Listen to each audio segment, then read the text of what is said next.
Deputy CM और गृह विभाग के मंत्री सम्राट चौधरी के एक बयान पर बिहार के इस ठंड में राजनीतिक गर्मी आ गई है।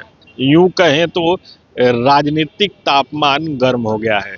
दरअसल सम्राट चौधरी ने एक निजी चैनल के कार्यक्रम में बुलडोजर और लालू प्रसाद को लेकर के कुछ ऐसी बातें कही, जिसके बाद से अब राज्य में पक्ष विपक्ष के राजनीतिक दलों ने एक दूसरे के खिलाफ मोर्चा खोल दिया है। दरअसल एक निजी चैनल के कार्यक्रम में सम्राट चौधरी ने राज्य में अपराधियों के ऊपर बातें कही। सम्राट चौधरी ने बुलडोजर एक्शन को लेकर के भी बातें कही। उनका यहाँ तक कहना था कि लालू प्रसाद रजिस्टर्ड अपराधी हैं। अपराधी कोई भी हो, सबको जेल में रहना होगा। साथ ही साथ उनका ये भी कहना था कि संपत्ति जब्त करके अगर उसमें स्कूल खोल दिया जाएगा तो लालू प्रसाद को भी अच्छा लगेगा। अब सम्राट चौधरी के इसी बयान पर बवाल मचा हुआ है। बीजेपी और जदयू का इस पे पूरा समर्थन मिलते हुए दिख रहा है, वहीं आरजेडी इसके खिलाफ बवाल मचाए हुए है। सबसे पहले आप सुनिए कि बीजेपी और जदयू का क्या कहना है। माननीय गृह मंत्री सम्राट चौधरी जी का यह मंतव्य कि माननीय लालू प्रसाद जी के द्वारा राजनीति से कमाई गई अवैध संपत्ति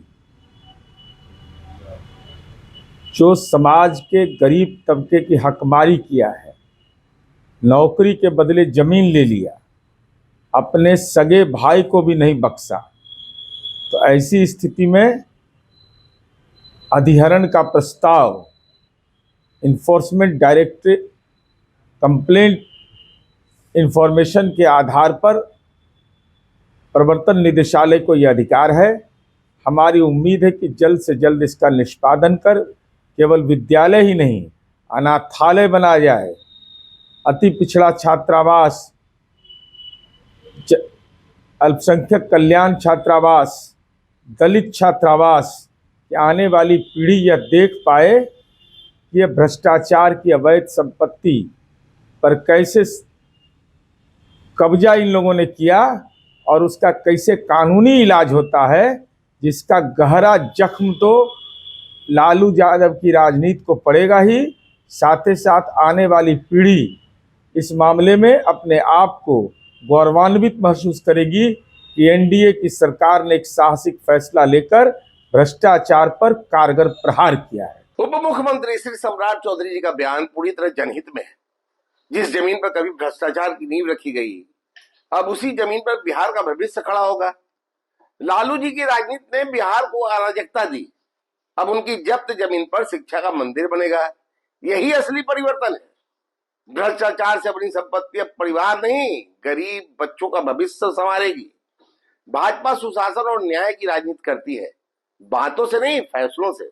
तो अभी आपने सुना किस तरीके से जदयू और बीजेपी सम्राट चौधरी के बयान का समर्थन कर रही है, वहीं आरजेडी का क्या कहना है, आप उसे भी सुनिए। जब से सम्राट चौधरी जी गृह मंत्री बने हैं, सिर्फ और सिर्फ अनर्गल पर लाभ कर रहे हैं और गरीबों, शोषितों, वंचितों, पिछड़ों, अति पिछड़ों, दलितों के घरों पर बुलडोजर की नीति चल रही है। बुलडोजर नीति चलाने वाली सरकार जनता और जनता के हितों के लिए नहीं, जनता के सवालों पर नहीं, जनता के मुद्दे पर नहीं, जनता के लिए कोई काम नहीं कर रही है, बल्कि स्पष्ट रूप से बिहार में जो नई सरकार बनी है, ये बुलडोजर नीति के माध्यम से गरीबों, शोषितों, वंचितों, पिछड़ों, अति पिछड़ों, दलितों के घरों पर बुलडोजर चला करके अन्यायपूर्ण व्यवहार करके उनके आंखों में आंसू देने का काम कर रही है। और सम्राट चौधरी जी, आप गृह मंत्री हैं, आप स्वयं कानून और कानून को हाथ में लेने की बात मत कीजिए। आपको तो यह स्पष्ट करना चाहिए कि आपके संबंध में जो प्रशांत किशोर पांडे जी ने आरोप लगाए थे, उस पर आपने अब तक सफाई क्यों नहीं दी। तो आपने सुना किस तरीके से आरजेडी इस पूरे बयान की विरोध में उतर गई है। साथ ही साथ वो ये भी कह रही है कि सम्राट चौधरी को उन आरोपों का जवाब देना चाहिए जो प्रशांत किशोर ने उनके ऊपर लगाए थे। दरअसल सम्राट चौधरी ने एक तरीके से आरजेडी की दुखती नस पे हाथ रख दिया है। राज्य में इन दिनों तमाम जिलों में बुलडोजर एक्शन चल रहा है, जिसको लेकर के पक्ष और विपक्ष आमने सामने खड़े हैं। हर रोज दोनों तरफ से ही बयानबाजी का दौर चल रहा है। ऐसे में सम्राट चौधरी के इस एक बयान ने पूरे राजनीतिक माहौल को गर्म कर दिया है। श्वेत कुमार, TV9 डिजिटल, पटना।